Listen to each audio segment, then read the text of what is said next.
अस्सलाम वालेकुम, welcome to my YouTube channel. कैसे हैं आप सब? आई होप आप सब ठीक होंगे। तो आज की जो मेरी वीडियो है वो है मेरे प्री मेच्योर बेबी पे। मेरा जो मिडल वाला बेटा है ना, वो है प्री मेच्योर बेबी। तो बहुत सी मुझे टिकटॉक पे मैंने एक वीडियो अपलोड की थी, तो बहुत सी लड़कियां पूछ रही थी कि बताएं वो मतलब 7 मंथ्स में क्यों हुआ, क्या हुआ था आपको। तो मैंने कहा चले मैं एक ना यूट्यूब वीडियो डिटेल में बना देती हूँ। बहुत सी लड़कियाँ, मैं नहीं चाहती कि जिस चीज़ से मैं गुजरी हूँ वो उससे गुजरे। तो सीन ये हुआ था कि मैं गई थी शादी पे, तो मेरा 7 मंथ था। तो मैं शादी पे गई थी, लाहौर से ट्रैवल करके पाकपतन 3 आवर्स का था वो ट्रैवल। वो ट्रैवल करके गई थी। जाते ही मेहंदी थी, जाते साथ मैंने रेस्ट नहीं किया और मैं मेहंदी के फंक्शन पे चली गई।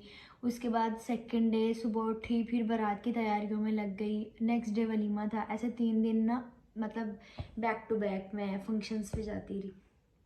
और साथ में मैं हील भी थोड़ी यूज़ ज़्यादा मतलब बड़ी हील तो मैं पहले भी नहीं पहनती, बस नॉर्मल हील ही थी, वो यूज़ करी थी। फिर ये हुआ कि वलीमे के बाद हम लोग वापस घर आ गए लाहौर। यहाँ आके भी मैंने ना मतलब ऐसे किया कि जो कपड़े वहाँ पे लेके गए, सारा सेटिंग वगैरह, आपको पता है अनपैक करना वो भी एक बड़ा काम होता है। फिर जो धोने वाले थे उनको धो के सारा काम शाम किया। उसके बाद मुझे पेन स्टार्ट हो गई और मैं हॉस्पिटल गई। तो डॉक्टर ने मुझे कहा कि मेडिसिन दी और उसने कहा कि ना मतलब मेरी पेन तो रुक गई, तो लेकिन उन्होंने मुझे कहा अब आपने बेड रेस्ट करना है। मैंने कहा ठीक है, आप मुझे छुट्टी दे दें, मैं बेड रेस्ट घर पे कर लूँगी। तो मैं घर पे आ गई। बस मैं वॉशरूम जा रही थी और बेड पे, वॉशरूम जा रही थी और बेड पे, बिल्कुल बेड रेस्ट कर रही थी। 2 दिन ऐसे गुजरे। थर्ड डे ऐसा हुआ कि वाटर बैग लीक हो गया। मैं बड़ी परेशान हुई, मेरे साथ ये क्या हो गया। मेरा बड़ा बेटा माशाल्लाह माशाल्लाह वो तो अपने पूरे टाइम पे डिलीवर हुआ था और नॉर्मल डिलीवरी थी वो मेरी। फिर मैं हॉस्पिटल गई, जाके उन्होंने मुझे एडमिट कर लिया और उन्होंने कहा कि ना बेबी की जो पोजीशन है ना वो ऐसे है, मतलब हेड ना ऐसे ब्रीच पोजीशन में है वो। तो उन्होंने कहा कि आपका ऑपरेट होगा। वाटर बैग भी लीक हो गया, पानी ख़त्म हो गया, लेकिन उन्होंने कहा हम इंजेक्शन्स लगा रहे हैं, जब तक हम रुक सके हम रुकेंगे। फिर ऐसा हुआ, एक दिन गुजरा, दूसरे दिन रात को 4 बजे तकरीबन ना मैं वॉशरूम गई हूँ और मुझे फ़ील हो रहा है कि कुछ है। वो कॉर्ड बाहर आ गई थी वहाँ से। मैं वैसे ही व्हीलचेयर पे बैठी हूँ और मैंने ना डॉक्टर को कहा कि ना कुछ आ रहा है, कुछ आ रहा है। वैसे ही डॉक्टर ने मुझे उन्होंने मुझे बेड पे लिटाया और ऑपरेशन थिएटर में ले गए और मेरा ऑपरेट हो गया। बेटा मेरा माशाल्लाह ठीक था, लेकिन बहुत छोटा था, 1 kg का था। उसके लिए वैसे बाहर सर्वाइव करना तो आपको पता है 7 मंथ के प्री मेच्योर बेबी के लिए मुश्किल होता है। फिर उसको इनक्यूबेटर में रखा। फिर उसको वो जॉइंडिस भी थोड़ा हो गया था, पैदा होने वाले बच्चों को अक्सर हो जाता है। फिर उसको फ़ोटो लगती रही, मतलब वो ब्लू लाइट होती है ना, वो लगती रही। फिर हम 10 डेज़ के बाद घर ले आए उसको। तो उसके बाद उसको ना फिर हम गाड़ी में लगवाते रहे रेस, और उस टाइम धूप भी बहुत कम आती थी, जनवरी का महीना था ना। तो मेरा ये सब चीज़ें कहने का ये मकसद है कि पहली बात, आप लोग 7 मंथ में गुरेज करेंगे, कहीं ट्रैवल ना करें। दूसरी बात, प्रेगनेंसी, थ्रू आउट प्रेगनेंसी कभी हील ना पहने, कभी भी ना पहने। और तीसरी बात ये कि अपना बहुत सारा ख्याल रखें। अब जैसे कि औरतें कहती हैं ना, हमने भी बच्चे पैदा किए हैं पहले, इसने कोई नया तो नहीं करना, लेकिन अब वो दौर नहीं रहा। अब लड़कियों में उतनी ताकत नहीं है। अब जो वो डाइट ले रही हैं इतनी प्योर नहीं है, इस वजह से लड़कियों में कमज़ोरी होती है, तो ये मसाइल ज़्यादा होते हैं। और फिर उसके बाद अल्हम्दुलिल्लाह डॉक्टर ने मुझे ये बोला कि अगर आप लंबा गैप करती हैं तो आप नॉर्मल डिलीवरी अगले बेबी पे आप कर सकती हैं। तो ये है कि मैंने फिर 3 इयर्स के बाद कंसीव किया, लेकिन उसके बाद अनफॉर्चुनेटली मेरा मिसकैरेज हो गया।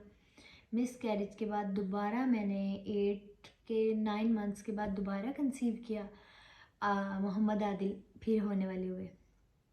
तो माशाल्लाह माशाल्लाह अल्हम्दुलिल्लाह, अल्लाह का शुक्र है कि मोहम्मद आदिल नॉर्मल डिलीवरी के साथ हुए। تو باقی اپنا خیال رکھیں، باقی سب اللہ کی مرضی ہے. میں یا آپ کچھ نہیں کر سکتے، ہم صرف احتیاط کر سکتے ہیں. احتیاط کرنا ضروری ہے. یہ بھی نہیں کہ ہم سارا کا سارا اللہ پہ چھوڑ دیں کہ ٹھیک ہے بھائی اللہ سب بہتر کرنے والا ہے. تو اپنا خیال رکھیں. اور دوبارہ سے بتا رہی ہوں، 7 منتھ میں ٹریول کرنے سے گریز کریں. اور ویسے بھی ہیلدی ڈائٹ لیں. میں عادل پیدا ہونے والا تھا، میں کوئی جنک فوڈ نہیں کھاتی تھی، سارا کچھ ہیلدی فروٹس اور مطلب گھر کا کھانا. جتنا آپ ہیلدی کھانا کھاؤ گے نا. جب میرا بڑا بیٹا پیدا ہونے والا تھا تب اتنی عقل نہیں تھی، صحیح بات بتاؤں. تب کھانا نہیں کھانا تو نہیں کھانا، کہنا دل نہیں کر رہا چلو برگر کھا لوں گی.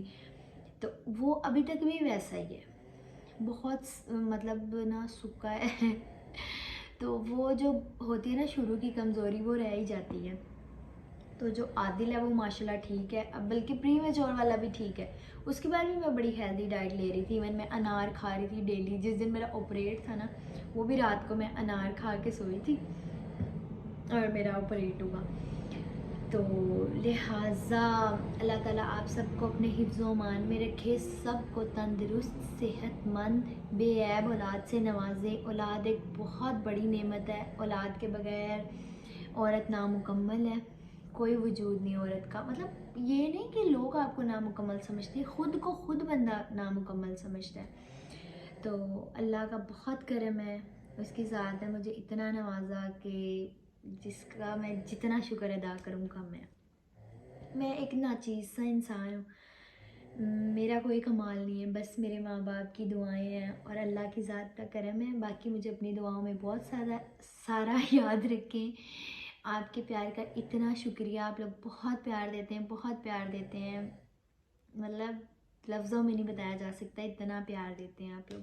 اور جو بھی لڑکیاں مجھے ڈی ایم کرتی ہیں میں نہیں رپلائی کر پاتی، ان کا بہت بہت دل سے سوری. میں بھی آپ لوگوں سے اتنا ہی پیار کرتی ہوں، ان کی اتنی ہی عزت کرتی ہوں جتنا آپ لوگ کرتے ہیں. اگر آپ لوگ نہ ہوتے تو آج میں کچھ نہ ہوتی مطلب میرے ساتھ نہ ہوتے. اگر آپ لوگ میرا اتنا ساتھ نہ دیتے تو اتنا پیار نہ دیتے تو میں کچھ بھی نہیں ہوں آپ لوگوں کے بغیر. اس لیے آپ لوگوں کے پیار کا بہت شکریہ. اپنا خیال رکھیں اور تھینک یو.